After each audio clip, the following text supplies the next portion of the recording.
So I'll just take us through some slides on the LHiNC recommended plan. So first, thank you again, of course, for your time. I'm going to kind of review some information about the LHiNC, which, of course, many of you are all familiar with at this point. Talking about some of the stations proposed in Linden Hills, particularly. So the stations within Linden Hills here. And so where we're at right now is about to release the recommended plan, which is sort of the second of 3 versions of the LHiNC corridor plan. So let's see, and I'm going to give you a little information about all that. I've got a quick agenda right here. So first thing, we will sort of review sort of the overall planning process and the proposed platform locations in the draft corridor plan. Talk a little bit about the feedback we received on the draft corridor plan, and then review Linden Hills stations, particularly located in the recommended corridor plan. Then talk about some next steps, including opportunities for upcoming engagement, and then have some time for Q&A at the end here. So backing up just a little bit, where we're at right now in the overall plan is about to release the recommended corridor plan. Prior to the development of the corridor plan, we completed a corridor study in 2018 and 2019. And this was essentially looking at a number of different LHiNC alignment options, and then made the recommendation for the LHiNC alignment shown here on the map in the gray line. So just the line on the map at that point. That alignment was approved by the Metropolitan Council in January of 2020. Following that approval, so essentially identifying where the LHiNC should run, our next step was to develop work on the draft on the corridor plan, which would help us define the LHiNC stations, essentially where the LHiNC should stop, which intersections it should stop at, and then within those intersections where the specific platform locations should be. We've met both as a large group and then with the business subcommittee on the draft corridor plan, which was released back in September. We had a public comment period running from September 20th to October 31st, where we did a number of outreach events, including, of course, as I mentioned, meeting with this group, meeting with other neighborhood groups up and down the corridor, doing quite a bit of outreach and communication around that. Since that public comment period, we've been documenting and sort of categorizing that feedback, and have made some revisions to the corridor plan based on the feedback we received during that draft public comment period. Where we are right now is preparing to release the recommended corridor plan for a second round of public engagement. And what the recommended corridor plan really represents our sort of best recommendations for both responding to the feedback we received on the draft plan and incorporating that feedback, as well as, while also continuing to meet and maintain the goals of the LHiNC, including improvements to speed and reliability of service and that improved customer experience. So we typically have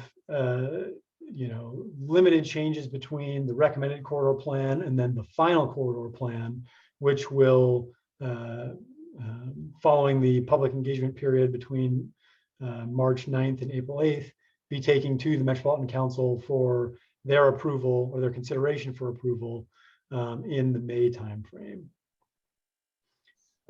Particularly on areas of the plan that are changed between the draft and the recommended plan. We're really looking for feedback on those items, as well as just overall general feedback as well. Following the approval of the final corridor plan in May, we'll begin sort of the design and engineering process for the E-line.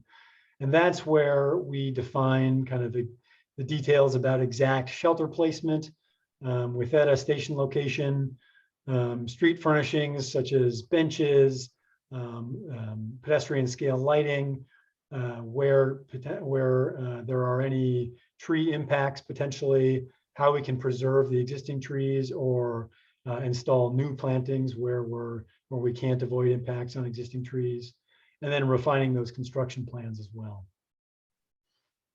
There'll be an additional round of engagement around that process as well once we have preliminary designs at each platform location. And then we're aiming for construction to begin in 2024 and 2025 and continue through 2025 for the overall line. Individual station locations construction period will be significantly shorter than that, depending on the the overall scope of improvements at each station location, ranging from this is all determined later during the when we have a construction contractor on board, but thinking about 3 to 6 months on average. So we did receive quite a bit of feedback on the draft corridor plan. And this slide here shows the number of comments we received at individual station locations. That's sort of what this graph shows. And then on the right here are just some bullets for overall themes on the corridor plan that applied to multiple station locations or the corridor overall.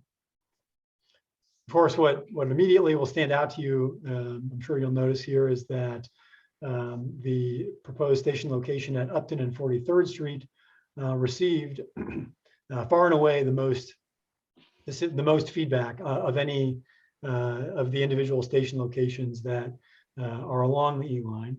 We received 197 comments on that individual station location. And they are about evenly split between comments that are opposing the station or requesting changes or supporting the station as shown.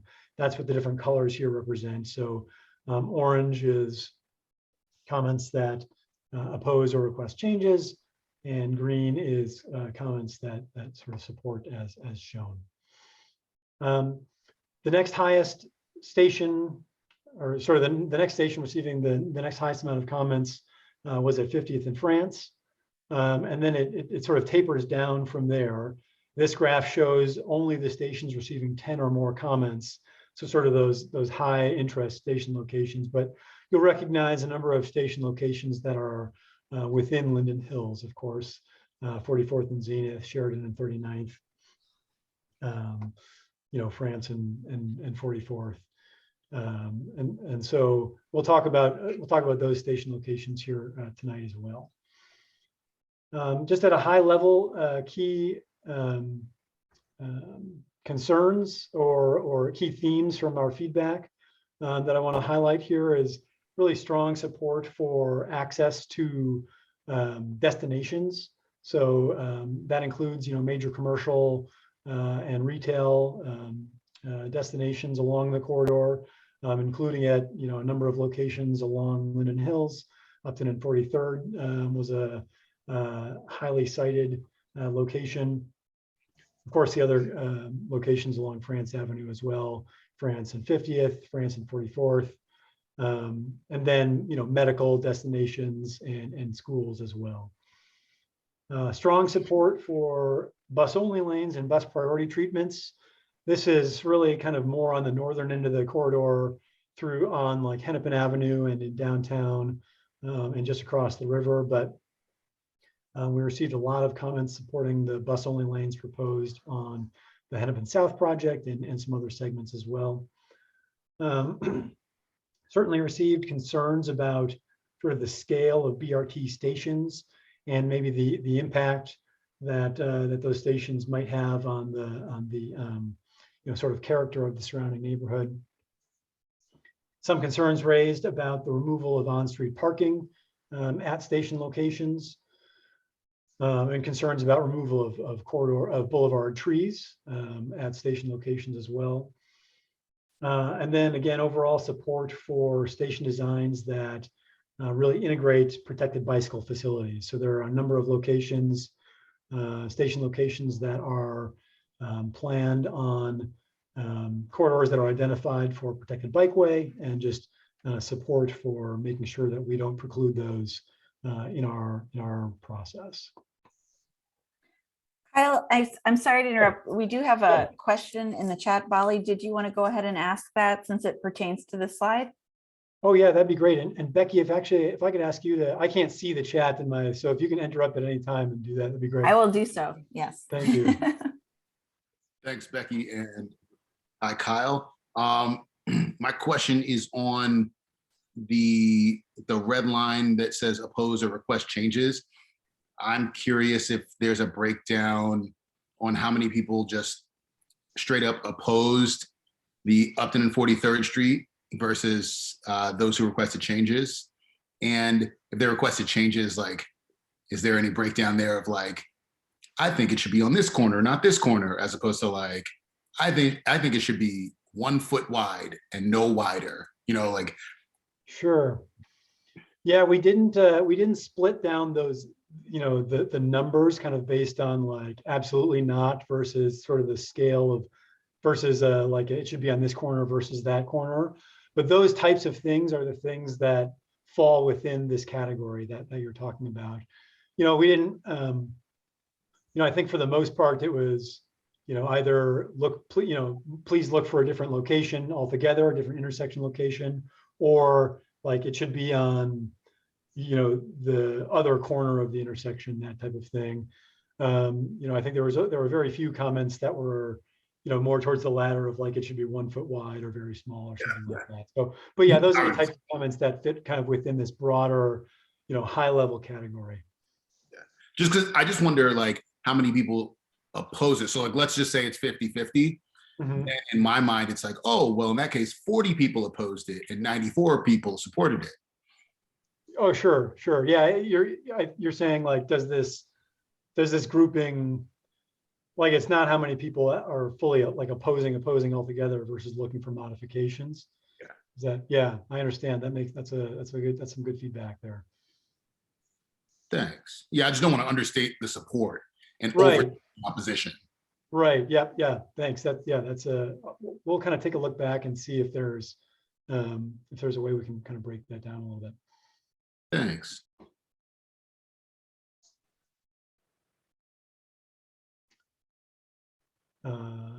Okay, so I'll keep going on that then. Yeah. So just having wrapped up the overall themes there, I'll jump to the next slide. So this slide just kind of articulates some of the major revisions from the draft corridor plan, and that a lot of this is based on both feedback we received from the public on the draft corridor plan and continued engagement with our city and county staff partners as well.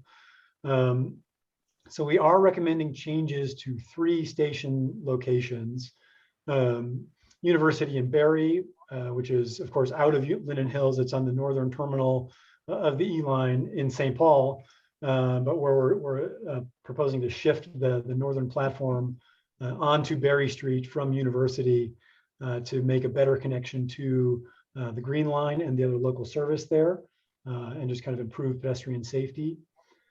The next 2 are both, excuse me, within Linden Hills, Upton and 43rd.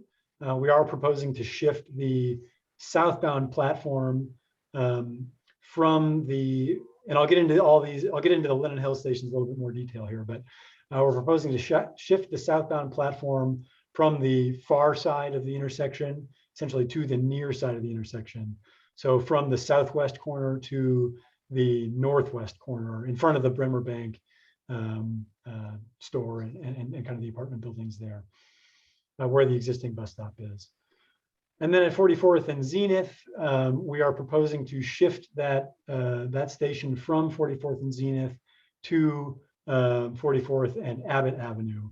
And I'll get into that in a little bit more detail here too, but that is essentially to take advantage of a new increased residential density on that intersection, as well as be closer to the commercial activity on 44th and Beard, while maintaining adequate station spacing. And those, I should have noted here, these stations with recommended changes are highlighted in sort of the yellow here on the map. Mhm. We also did additional analysis on a number of other station locations, but are not recommending any changes to those station locations. And those are shown in blue here. You know, I won't go into too much detail here, but we looked at additional platform locations at First Avenue Northeast and 2nd Street. We looked at additional platform location at Sheridan and 39th, just around the corner on Sheridan, and then at France and 47th and France and 50th Street, but are recommending to not make any changes there. We'll also be including, of course, the overall comment feedback summary, as well as kind of more detailed context and responses to those high-level themes, and then expanded discussion of our priorities for bus-only lanes and other bus priority treatments in the plan as well. So that's sort of the changes, the major revisions from the draft plan at a high level. I'll go through kind of station by station and just kind of talking about what's included at those stations in the recommended corridor plan for the stations within Linden Hills. So essentially going from Sheridan and 39th to France and 44th, those 4 station locations. And I'll start with Upton and 43rd, and this is where I'll spend you know, most of my time this evening, just given the volume of comments and engagement that have happened around this station location.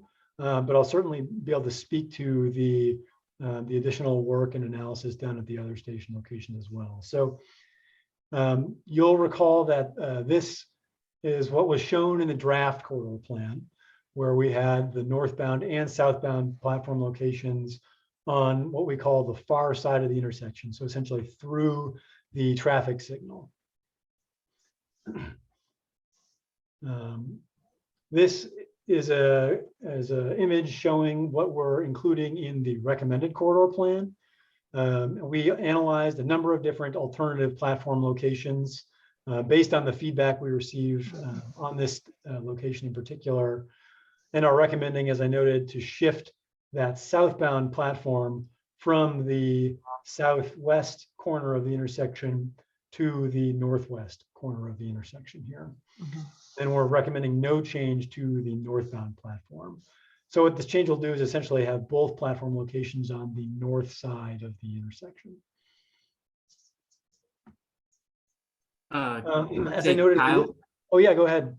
Kyle, could I ask, could you, maybe you're about to kind of go through the analysis of alternative locations? Yes. Okay, so I'm sorry, I'll just stay quiet then. Thanks for. Yeah, no, that's, thanks for the segue. I am about to kind of go through the analysis of both those alternative locations here. But starting southbound, we looked at 3 other locations besides the baseline location, which is shown here in orange. So we looked at a couple of alternatives. Of course, alternative B is our ultimately recommended location here, but and also looked at a alternative A, which is on Sheridan Avenue, a little bit farther north along the roadway there. And then alternative C, which is on Upton at the intersection of Upton and 44th Street.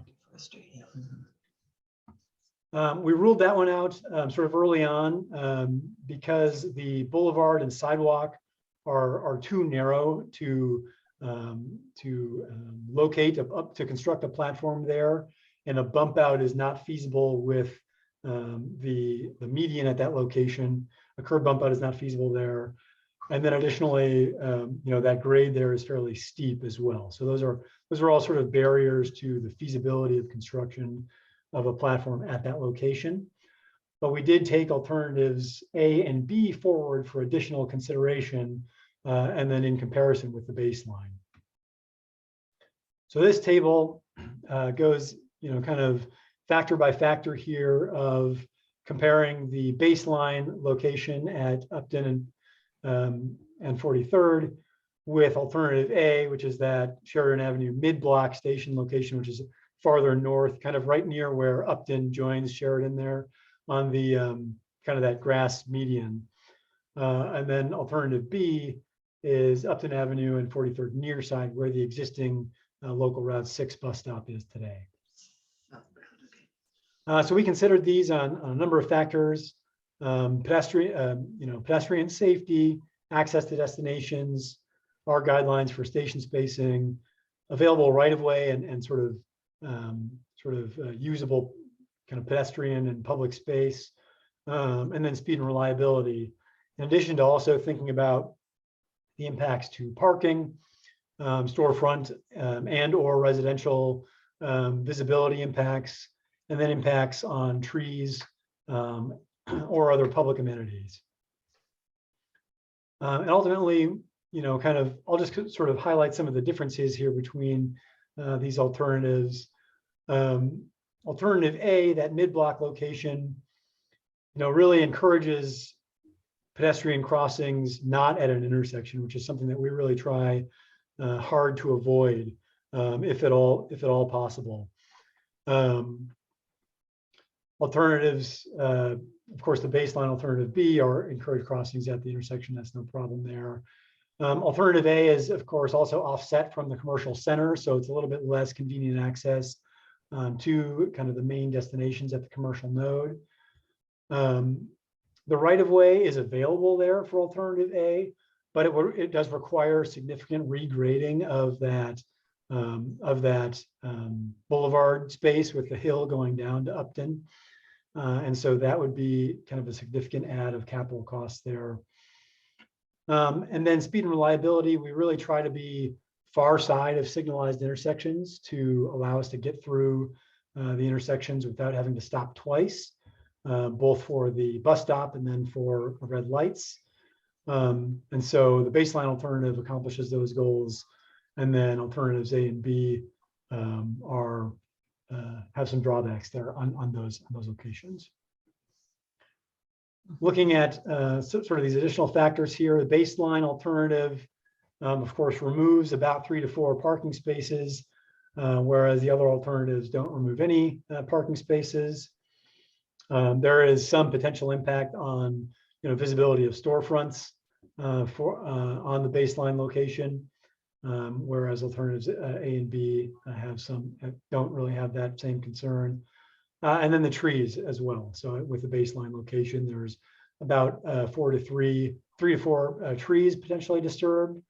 Design, of course, will look to preserve those where possible on the platform locations, but it's a factor to be considered as well. And alternatives A and B, of course, wouldn't have those tree disturbances there.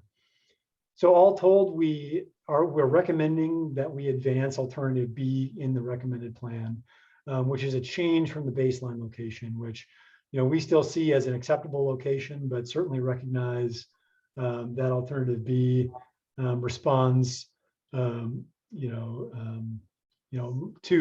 concerns raised by community members better than the baseline alternative, while still advancing the core goals of the E-Line project. So we think it's a good alternative to advance into the recommended plan.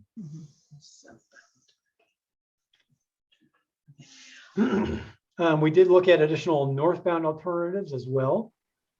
2 alternatives up near 44th Street. So one on 44th Street before turning on to before the turn, and then alternative B here just past 44th Street on Upton. And then alternative C, essentially near side on the southern side of the intersection of Upton and 43rd. And then alternative D farther up up north along Sheridan Avenue up the hill a little bit. We didn't advance alternatives A and B because the sidewalk and boulevard there is, again, too narrow to construct a BRT platform. And then curb bump outs, given that intersection design with the median there, and the intersection, the overall intersection design are essentially not feasible there. So we don't have the space to do that. We also did an advanced alternative D because of that, that increased uphill grade is too steep and really increases risk of potential stop buses, particularly during icy conditions. But we did advance, of course, the baseline and then alternative C for additional consideration on those same factors you saw on the southbound side of things. So here, looking across these, I think really kind of the key difference between the baseline alternative and that near side alternative on the south side of the intersection is just that speed and reliability factor being near side and increasing the likelihood of being stopped at a red light during and sort of having that double stop and increasing or slowing down speeds and increasing the variance of trip times between, through this intersection. Looking at some of these other concerns, on-street parking, these alternatives are relatively comparable to each other. 3 spaces impacted by the baseline alternative, 1 to 2 spaces impacted by alternative C. Less of an impact on storefront or residential visibility in the baseline location than in alternative C. And then, approximately the same impact on trees and other public amenities. 4 trees potentially disturbed on the baseline, 2 to 3 trees disturbed, an alternative C, and then the benches that are there today on the baseline, which will potentially consider for replacement or reconfiguration during the design process. So based on that analysis, we recommended retaining that platform location in the recommended plan. And then ultimately what that does is the result between the draft plan and the recommended plan reduces the impact of on-street parking spaces from 7 to 8 to about 3 spaces, reduces the potentially disturbed boulevard trees from, again, 7 to 8 to about 4 trees. And here again, it's important, I think, to note that the design process here will include preservation where possible, and certainly replacement, on-site replacement, or relocation. Reduces the overall effect on storefront visibility, while then also maintaining that convenient access to the commercial district.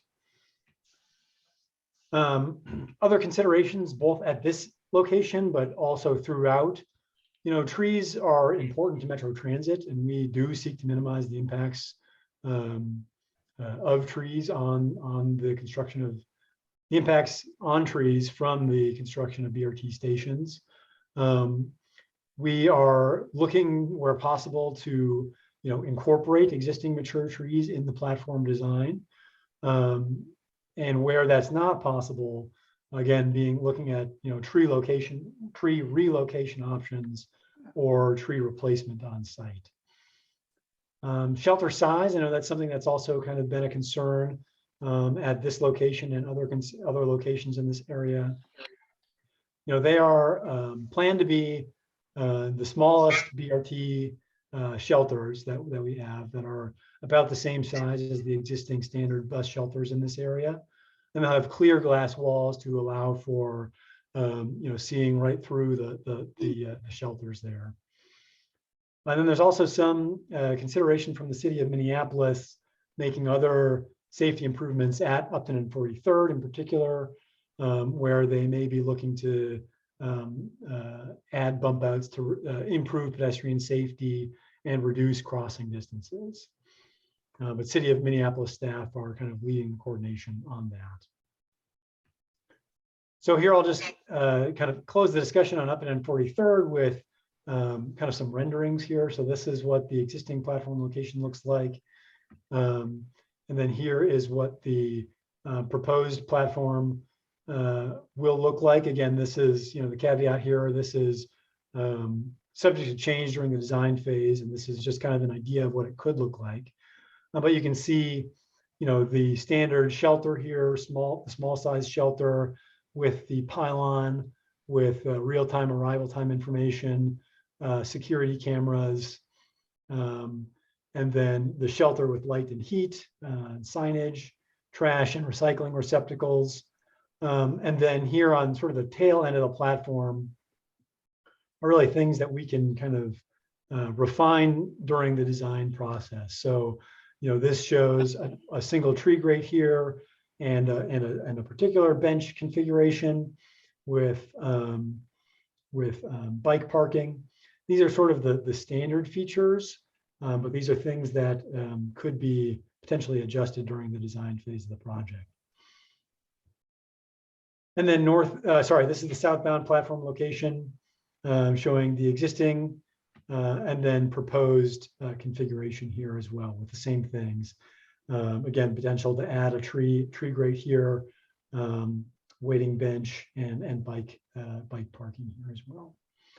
And I'm seeing a lot of chats pop up in the window. So Becky, maybe I'll propose to stop here. And then I also have, if there's interest and appetite, kind of discussion on the additional station locations as well. But I know this is a high interest location. So absolutely. Yeah, I had told people in the chat that we'd wait till you finish discussing this intersection and then we could kind of launch into the questions. So one of the first questions was regarding the matrix that you showed as far as how you were making the decision. And they were curious if is there a reason this matrix was not utilized to begin with? I also do not see a category for accessibility or wheelchair complexity, which seems a critical factor. Yeah, that's a great question. So I'll start with that last factor, wheelchair accessibility. That is a key goal that we have with the LHiNC project to improve accessibility, to transit, and also at these intersection locations. Usually when we're constructing platform locations at the intersections, we work with our city partners to improve ADA ramps and really bring the whole intersection up to code for ADA. So making sure that we're really improving the whole intersection experience for folks who use wheelchairs. At these locations, we are making sure to preserve pedestrian access space behind the platforms as well. So certainly those will all be ADA accessible and convenient for wheelchair users, as well as in front of the platform, the shelter for folks who are using, for wheelchair users who are using transit, making sure that we have those minimum clearance distances for folks to get on and off the platforms. As for why those are not considered as a particular specific factor here, those are really integrated into the overall design of the station locations. And so that's something that we take to every station location. In terms of why this was not sort of done or done sort of initially, I think that's a fair question and a fair critique. I think we do a lot of this kind of work in-house, and there's a lot of development that leads up to the development of the draft plan. And some of this is really just kind of documenting some of the analysis that went into that. Of course, others of this was expanding those alternatives to look at additional locations based on the feedback that we received. So, a couple of these locations were explicitly asked for by members of the business community in this location here. And so we wanted to kind of do our additional due diligence on that piece. Great. Becky? Thanks, Kyle. Becky, Yes. there's one question before that on the chat. Yes, I was going to get to that now. I was going to kind of put two of them together. There was a question regarding the pocket park, which is the park that sits behind what would be the southbound platform. And that's that area. And there was just a question as to whether you were aware of that area and if it would be preserved. Yes, so essentially between the existing sidewalk and the building face, essentially right kind of here, if you can see my cursor. Yeah, that'll all be preserved. That won't be affected by the platform. Great. And then another additional question from this person was about the tree placement, and can the community have input into the tree placement For example, native canopy trees that will provide significant shade versus ornamental trees? Yeah, that is a good question that, we work fairly closely with MPRB and the city of Minneapolis. And I don't honestly know the process for how those trees are selected or identified. So Becky, maybe I'll mark that down as a follow-up item. Great. And Connie, I can follow up with you on that. That's who asked the question. And then another question from Karen: with the baseline plan retained for northbound and the southbound station moved, don't you have the same problem with the narrowness of the right-of-way given the presence of the island on Sheridan?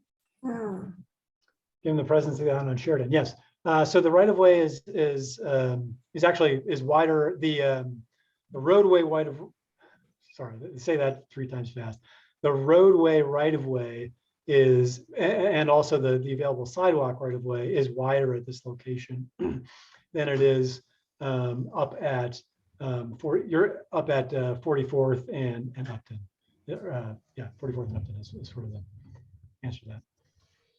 Great. Another question: what safety problems is the city planning to solve by considering making other safety improvements?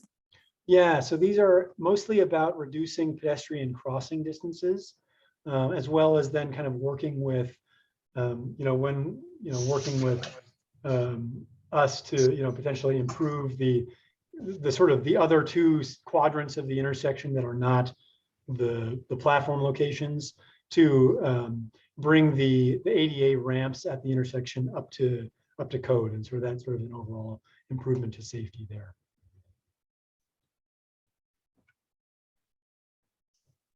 Sorry, I was muted. That's all the questions I saw from chat. Is there anyone else that wants to raise their hand right now and ask a question? We can also entertain that. Otherwise, Kyle can move on to the other intersections. I think that looks good, Kyle. Nice. Good. It's nice to build in these pause points. I'm going to do this more often. Okay, so I'll just kind of work through the rest of these here. We didn't receive a significant amount of feedback on the France and 44th Street station location, and so didn't do that sort of additional layer of analysis here on this location. So there's no changes proposed to between the draft plan and the recommended plan at this location. So this, you'll see, this is just the platform location is essentially the southbound location is on 44th before making the left turn onto France Avenue, and the northbound platform location is on France Avenue before making the right turn onto 44th Street. At Sheridan and 39th, we looked at an additional platform location around the corner here, essentially at this location where you can see my cursor there. But this road right of way here is very narrow on that side of on 39th there. And so that was just essentially not feasible to construct a platform location there. So we gave that a look, but determined fairly early that that was not going to be able to, we wouldn't be able to construct a platform location there. So are not recommending any changes at this location here as well either. So we'll have the southbound platform location on 39th before making that left turn onto Sheridan, and then the northbound platform location on Sheridan before making that right turn, continuing north onto 39th.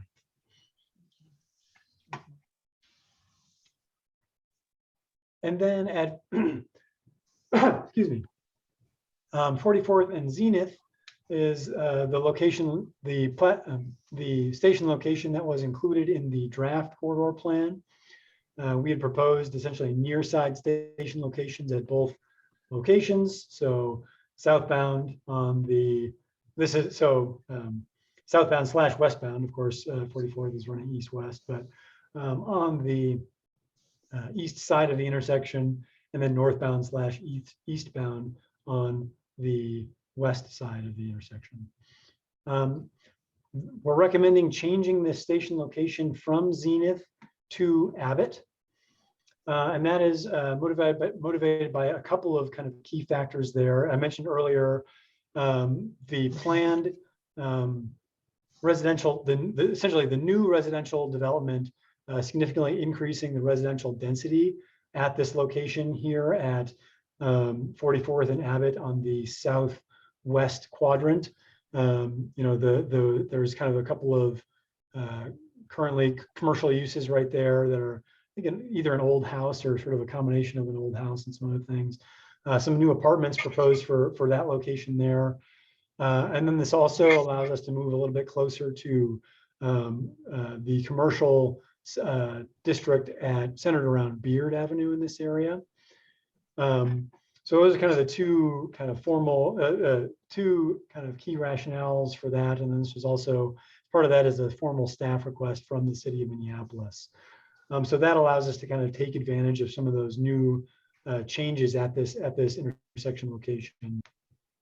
We're proposing here to be kind of the same configuration as we're proposing at Zenith. So the eastbound / northbound platform location is on the west side of the intersection. The southbound / westbound platform location is on the east side of the intersection here.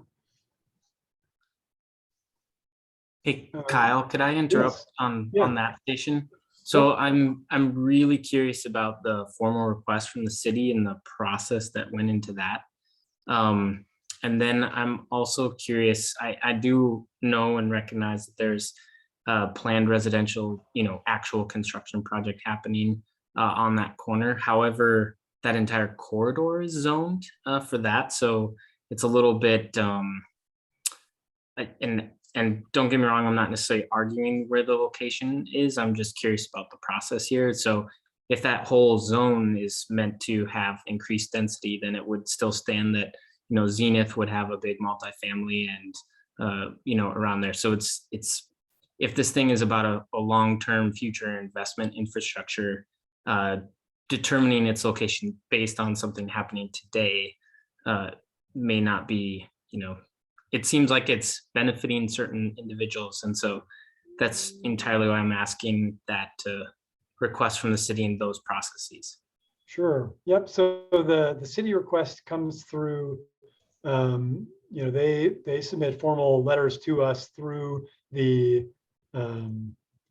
now Public Works and Infrastructure Committee. And so we received that, and that, is on its own would be something where, we kind of work with the city on, of course. We want to respect those requests, but those are not necessarily always, there's kind of some potential back and forth on those types of things. The kind of key driver there is really, taking advantage of the planned, the new residential development there, and being closer to the commercial activity on Beard.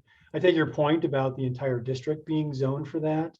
I think the differences or the other considerations there is sort of what the existing land use is and kind of what the overall likelihood or possibility for new development or redevelopment is.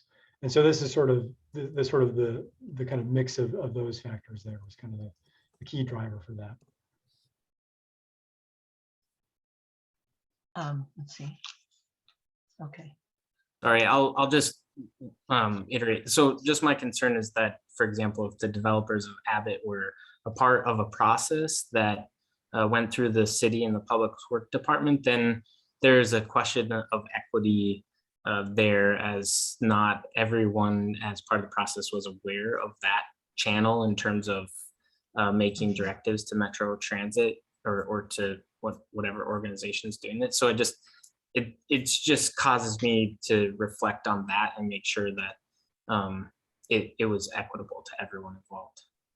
Sure. Yeah. Interesting point. Yeah. Okay.